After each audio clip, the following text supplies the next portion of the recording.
बलदेव सिंह।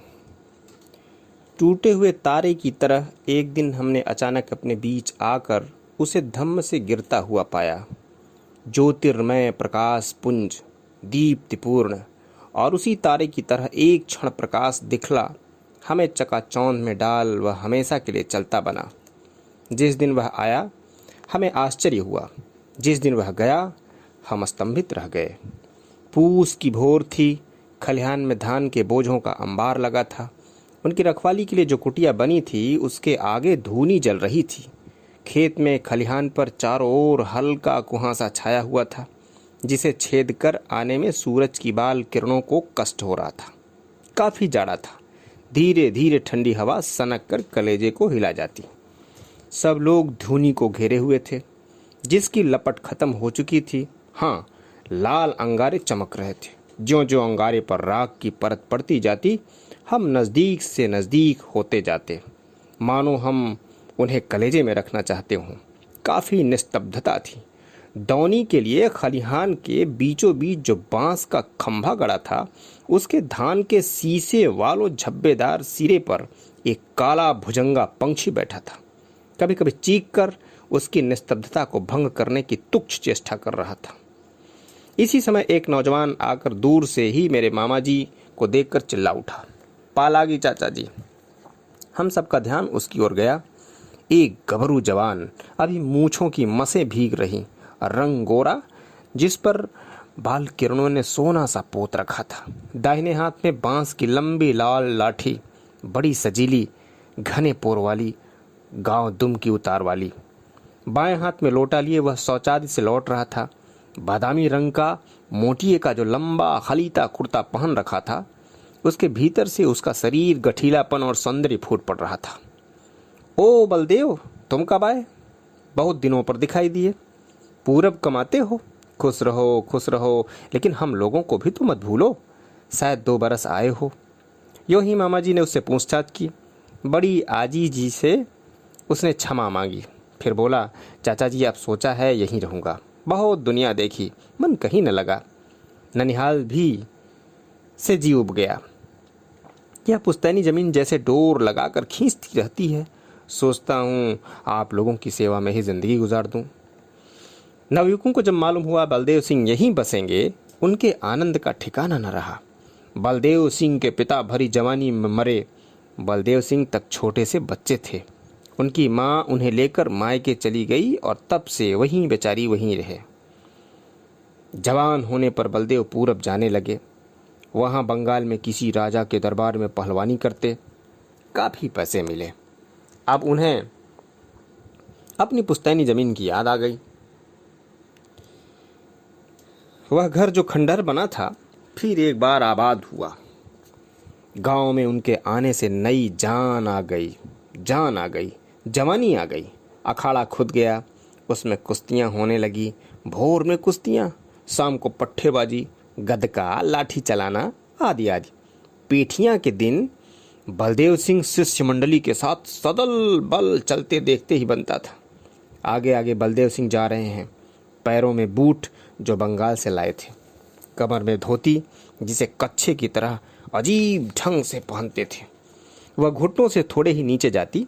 घुटनों के नज़दीक उसमें चुन्नट होती, जिससे चलते समय लहराती रहती। लंबा कुर्ता गर्दन की बगल में, जिसमें एक ही घुंडी। कुर्ता काफ़ी घेरदार, बाह का घेरा इतना बड़ा कि हाथी का पैर समा जाए उसमें।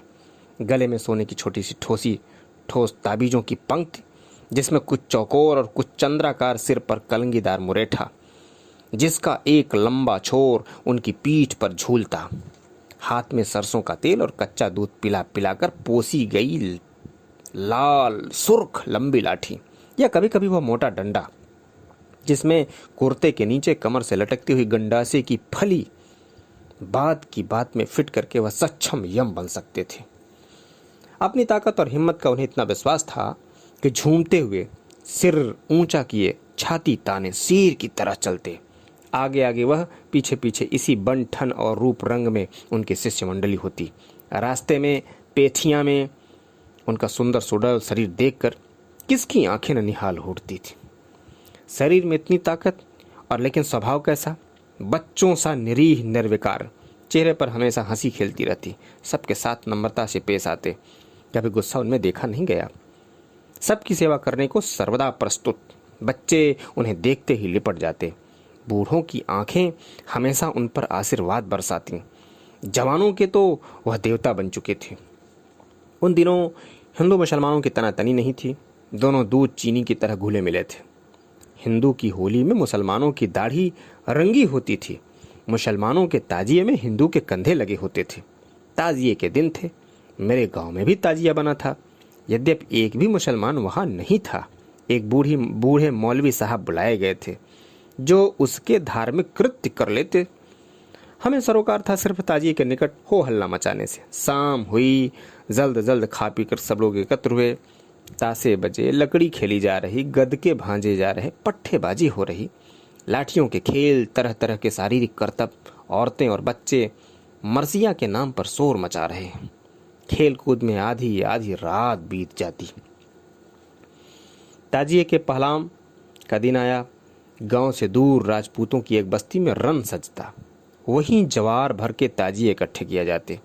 लोगों की अपार भीड़, तरह तरह के रंगीन कपड़ों की चकमक, बूढ़े जवान, बच्चे, औरतें, तरह तरह के मारू बाजे बज रहे थे। मरसिए की मीठी धुन में या अली का गगन भेदी स्वर, दिशाएं कांपती, आसमान थर्राता, कलेजे उछलते।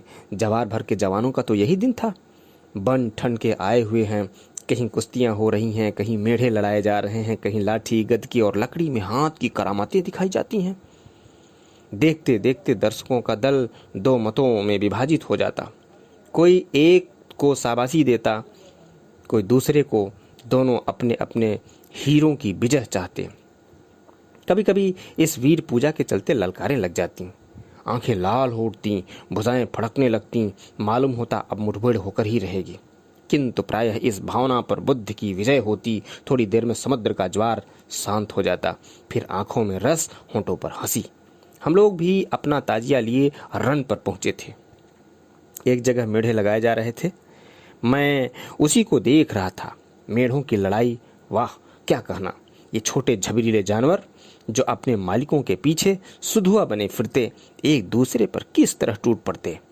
उनके सींग जब टकराते, जोर के शब्द के साथ जैसे धुआं सा उठ जाता। टक्कर पर टक्कर, जब तक उनमें से एक गिर न पड़े या वे अलग अलग पकड़ न लिए जाएं।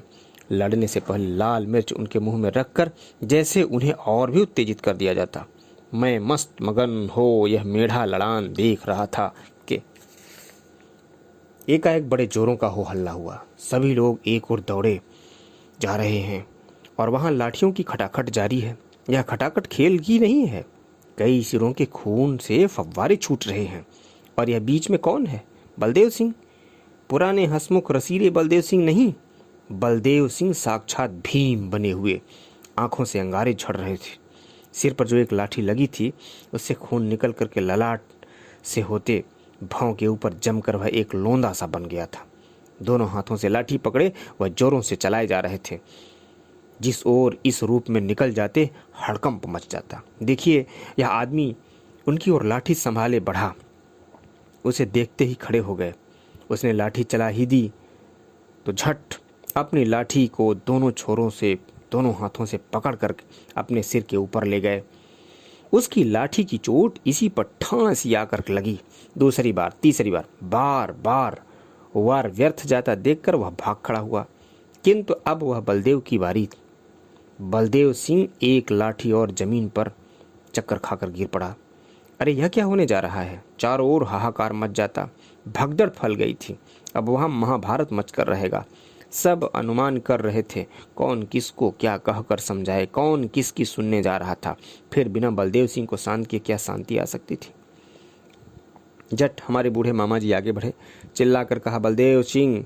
बलदेव सिंह को जैसे थरथरी बंध गई, पैर जम गए, हाथ रुक गए, किंतु तुरंत संभल कर बोले, चाचा जी आप मत रोकिए, इन लोगों को लाठी का घमंड हो गया है। मैं जरा बता देना चाहता हूँ कि लाठी क्या चीज़ है। उनकी सांस जोर जोर से चल रही थी, गुस्से में बातें टूट टूट कर निकलती। सचमुच बलदेव सिंह का इनमें कोई हाथ नहीं था। उन्हें लाचार होकर कूदना पड़ा था। एक जोड़ी कुश्ती लड़ी जा रही थी। दोनों पहलवान बलदेव सिंह से अपरिचित थे। उनमें से एक ने फाउल प्ले करना चाहा। बलदेव ने अलग ही से रोका, मना किया, ऐसा करना मुनासिब नहीं है। बस उनकी बात सुनते ही उसके पक्ष वाले इन पर बिगड़ गए, घुर्राए। लेकिन वे लाठी चलाने में इस जवार में सरगना समझे जाते थे। उन्हें घमंड था कि उन्हें 100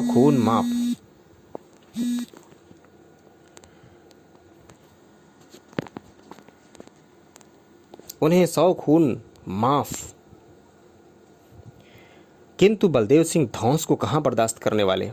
बात ही बात करख बढ़ी आई और उसका नतीजा यह। खैर, मामा जी के पढ़ने से बलदेव सिंह शांत हुए, किंतु अब तो उनकी विजय हो भी चुकी थी। मैदान उनका था। उनकी शिष्य मंडली के साथ हम किस तरह शान से उन्हें घर लाए। आज हम विजयी थे। हमारा गांव विजयी था, मानो राम लंका विजय कर अयोध्या पहुंचे थे। अगर शेर शाह या शिवाजी के दिन होते तो बलदेव सिंह फौज में भर्ती होते और सिपाही से होते होते सूबेदार तक हो गए होते। उनमें कोई शक नहीं है। सूरज, शक्ल, बल, हिम्मत सब कुछ उनमें था, जो सामंत शाही के उस युग में अच्छे से अच्छे फौजी पद पर पहुंचा देते। उस समय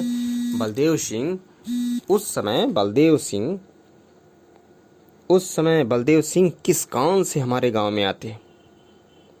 घोड़े पर सवार, कलंगीदार पगड़ी, कड़ी कड़ी मूछें, आगे पीछे नौकर चाकर।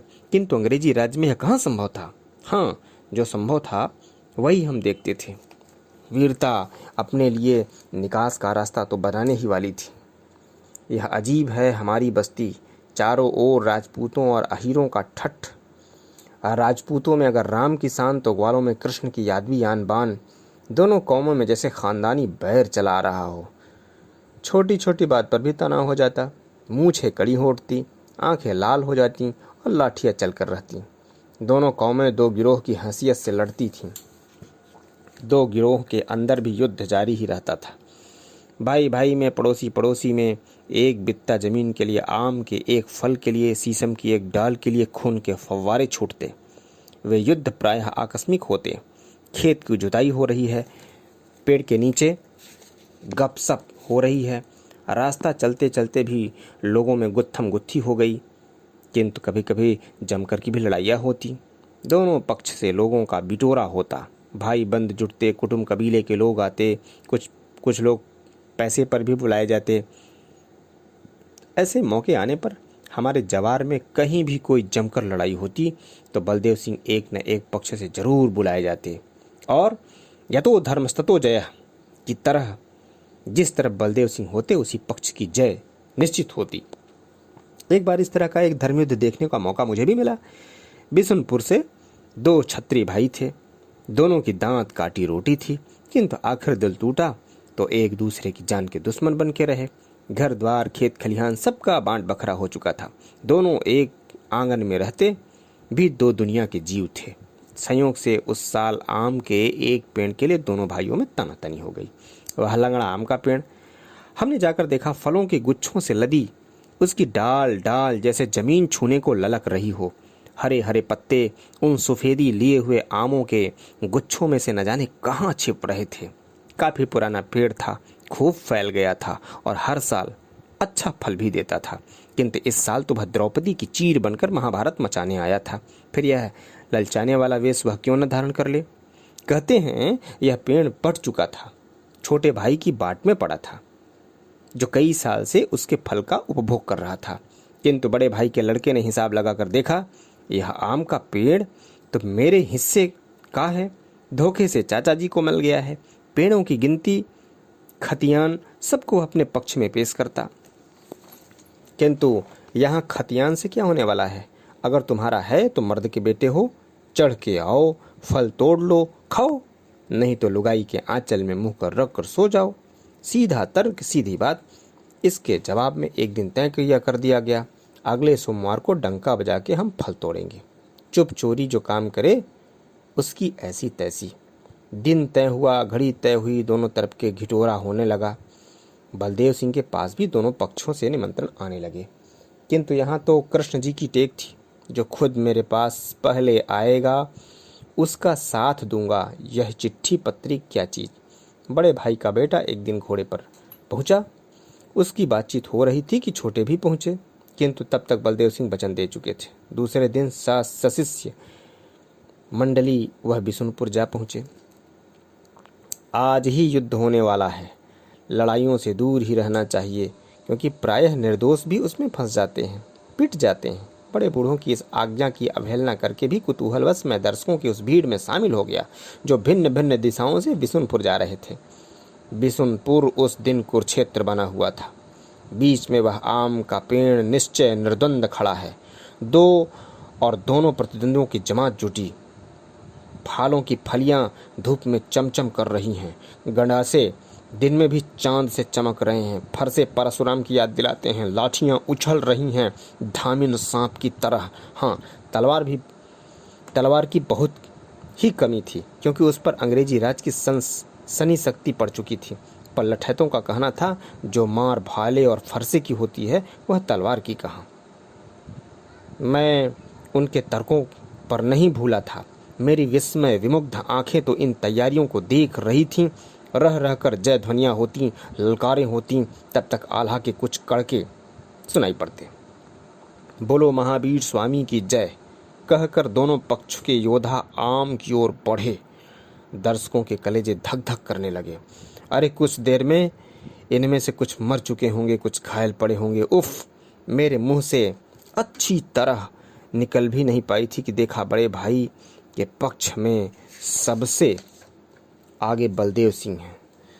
सबसे आगे बलदेव सिंह, उनके दोनों बाजू मेरे ही गांव के उनके दो प्रधान शिष्य। बलदेव सिंह के सिर पर केसरिया रंग का मुरेठा है, पैर में वही बूट, वही लंबा चौड़ा कुर्ता, देह में किंतु उसके घेरे जो कमर के निकट एक पट्टी से कस रखा है, जिसमें फुर्ती से उछल कूदने में दिक्कत न हो। उनकी धोती तो प्रायः ही हाफ पैंट का काम करती। चेहरा कैसा लाल भभूखा बन रहा था। वह आगे बढ़े, आम के पेड़ के निकट पहुँचे, दोनों शिष्यों को इशारा किया। वे झट से पेड़ पर चढ़ गए और लगे आम की डाल को झकझोर कर निर्दयतापूर्वक फलों को गिराने। कोई माँ का लाल है तो आवे। बलदेव सिंह गरज उठे। जिनकी ओर विपक्षी दल भौचक हो देख रहा था, जैसे वह भी दर्शकों का ही दल हो, किंतु उनकी इस चुनौती से मानो दुश्मन दल को आत्मज्ञान हो आया। फिर क्या था, दोनों दलों में गुत्थम गुत्थी शुरू हो चली। लाठियों की खटाखट, गड़ासे की चुभ चुभ और बरसों की सनसनाहट से वायुमंडल व्याप्त हो गया। जय ध्वनियों के साथ हाहाकार भी। किसी के सिर पर लाठी लगी, किसी की खोपड़ी फूटकर दो टूक हो गई। वह गिर पड़ा और खून की धारा बह रही थी।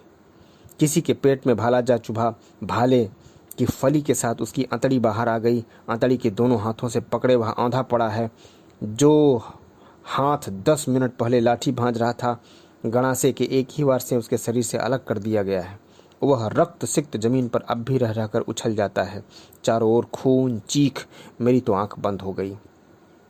जब आंखें खुली तो सारा किस्सा खत्म। बड़े भाई का कब्जा उस पेड़ पर हो चुका है। उस कब्जे में बलदेव सिंह का बड़ा हाथ था। मैं अपने इस हीरो को देखना चाहता था, किंतु मालूम हुआ कि पुलिस सुपरिटेंडेंट साहब अब जब तमाशा खत्म हो चुका है तशरीफ लाए हैं और लोगों ने बलदेव सिंह को वहां से हटा दिया है। बलदेव सिंह, विजय तुम्हारी, अब तो रुपयों का खेल है। तुम हटो, अब काम मेरा है, बड़े भाई के बड़े साहबजादे ने कहा और चलते समय बलदेव सिंह के गले में एक मुहरमाला डाल दी। और उसी बलदेव सिंह की यह लाश हमारे सामने पड़ी है।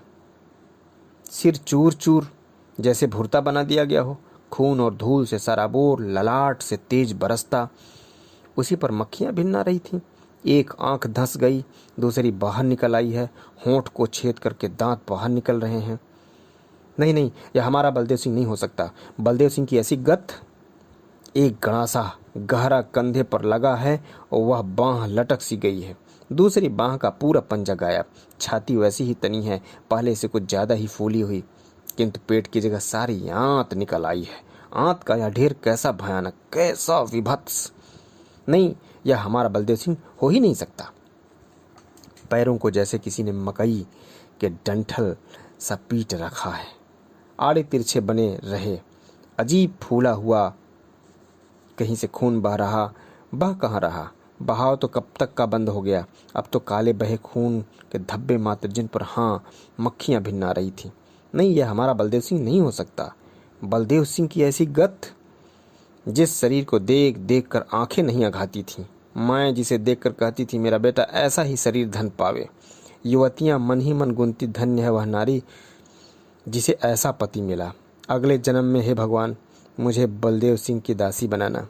बूढ़े देखते ही कहते, बेटा सतजीव।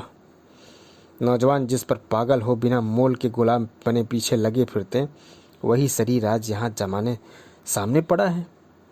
खून से लथपथ, धूल से भरा, छत विच्छत कुरूप कुडौल बना, और ये कमबख्त मक्खियां जिन पर विन्ना रही थी। किसने गत की इस शेर मर्द की ऐसी? किसकी माँ ने दूसरा देश शेर पैदा किया? काश किसी शेर ने यह हालत की होती। दो शेर लड़ते, एक गिरता, ऐसा ही होता है। इसके लिए अफसोस की क्या बात? बलदेव सिंह तो ऐसे ही मर तो चाहते थे। उन्होंने मौत की कब परवाह की? मौत की आंख में आंखें डाल करके मुस्कुराना, यही तो बलदेव सिंह थे। छत्री की तरह युद्ध क्षेत्र में काम आऊं, खेत रहूं, यही तो उनकी कामना थी। यह कामना पूरी हुई। वह वीरगति पाकर के सूर्यमंडल को भेद कर अमरपुरी चले गए। इनमें तो कोई शक नहीं, किंतु जिन हाथों ने यह काम किया है, क्या वे वीर के हाथ थे? शेर के पंजे थे? नहीं, कुछ सियारों के, बुजदिलों और कायरों के। छुप कर घात लगा करके बड़े बुरे मौके पर बड़े बुरे ढंग से यह कुकर्म किया। उसकी कल्पना भी खून को खौला देती है, उत्तेजित कर देती है। ऑफ। एक दिन जवार के एक गांव की एक विधवा मेरे गांव में बलदेव सिंह का नाम पूछती पूछती आई। उस बेचारी के साथ एक छोटा सा बच्चा था। उसी का बच्चा उस विधवा के अबलापन से और उस छत्री कुमार के बचपन से फायदा उठाकर उसके पट्टीदारों ने उसका धन हड़प लिया था। विधवा के कानों में बलदेव सिंह की यशोगाथा पड़ी थी। वह तो हमारे जवार में घर घर में जबान जबान पर व्याप्त थे। विधवा पहुंची बलदेव सिंह के दरबार में अरज लगाने। जब पट्टीदारों को मालूम हुआ वह बलदेव सिंह के पास जा रही है, ताने देते हुए कहा था, जा नया शौहर बुला ला। नया शौहर? छत्राणी को नया शौहर? बाबू मेरी लाज रखो। सारी कहानी कहते हुए बलदेव सिंह के पैरों पर गिर पड़ी। बलदेव सिंह ने बच्चे को कंधे पर बिठाया और चल पड़े उस गांव को। जब गांव से जा ही रहे थे, उन्हें मैंने देखा। प्रणाम भाई जी, मैंने कहा। चेहरे पर गुस्से की छाप अस्पष्ट थी, किंतु स्वाभाविक हंसी हंसते हुए आशीर्वाद दिया और कहा, एक अबला की रक्षा में जा रहा हूँ, बबुआ 2-4 दिन में लौटता हूँ। बलदेव सिंह नहीं लौटे। लौटी है उनकी यह लाश। वहाँ जाते हुए उन्होंने पट्टीदारों को चुनौती दे दी। दूसरे दिन विधवा के छीने हुए एक खेत पर हल भी चढ़ा दिए। कोई नहीं बोला। कौन बोलता? एक के बाद दूसरे खेत विधवा के कब्जे में आने लगे। बहुत दिनों की गई अमराई पर उसका कब्जा हो गया। अब बगीचे की एक लीची की डाल में झूला डालकर उस छत्री कुमार को बलदेव सिंह झुलाते रहे थे। जो लोग विधवा के पट्टीदारों के डर से कल बोलते नहीं थे, अब वे ही बलदेव सिंह को शाबाशी देते हुए उस छोटे से बच्चे से अपना पुराना नाता जोड़ते, क्योंकि अब वह विधवा अबला नहीं थी। पिता खोकर उस बच्चे ने एक धर्म का पिता पा लिया था। बलदेव सिंह ने उसके साथ शिष्य हो गए। अब मामला पूरी तरह शांत हो गया। उस गांव के भी काफी लोग उनके पक्ष में आ गए। तब उन्होंने एक एक करके अपने शिष्यों को वहां से रवाना कर दिया। बेचारी विधवा पर ज्यादा खर्च का बोझ क्यों रहने दें। अंततः एक दिन तय किया गया, अब मैं भी जाऊंगा, और वह कल नहीं देख सके। उनकी आदत थी बहुत सवेरे बिल्कुल मुंह अंधेरे शौच को जाते, गांव से काफी दूर निकल जाते। जब तक तनाव था अपने साथ किसी शिष्य को भी ले लेते। हथियार से हमेशा पास में रखते, कम से कम हाथ में लाठी और कमर में गड़ासे की फली, जिसे बात ही बात में लाठी में लगा करके प्रलयंकर बन जा सकते थे। किंतु उनकी उस दिन निश्चिंत हो वह सिर्फ लोटा ही लेकर के निकल पड़े। सारा गांव भोर की सुख निंदिया ले रहा था, किंतु उनके लिए मौत का फंदा डाला जा चुका था। वह नीची खाई में शौच के लिए बैठे ही थे कि उनके सिर पर लाठी का एक वज्र प्रहार हुआ। एक क्षण के लिए वह जैसे बेहोश हो गए, किंतु तुरंत खड़े हुए और सामने पड़े लोटे को हाथ में उठाकर उसी की ढाल का काम लेने लगे। दूसरी लाठी लोटे पर टन सी आवाज, तीसरी लाठी फूल का वह लोटा चूर चूर हो रहा। फिर क्या था, लाठी गणा से बरछे चारों ओर से बरसने लगे। बीच से उछलकर एक बार उस चक्रव्यूह से अभिमन्यु की तरह निकलने की कोशिश की, किंतु फिर घेर लिए गए। और आह, उस सन्नाटे के आलम में जब दुनिया भोर की सुख निंदिया ले रही थी, उन सियारों ने इस शेर मर्द की वह दुर्गत की जो यह हमारे सामने देख रहे हैं। एक भोर थी जब मैंने बलदेव सिंह का वह रूप देखा था, आभामय, जीवनमय, यौवनमय, और आज भी एक भोर है जब हम उन्हें इस रूप में देख रहे हैं। उफ, आह, बलदेव सिंह।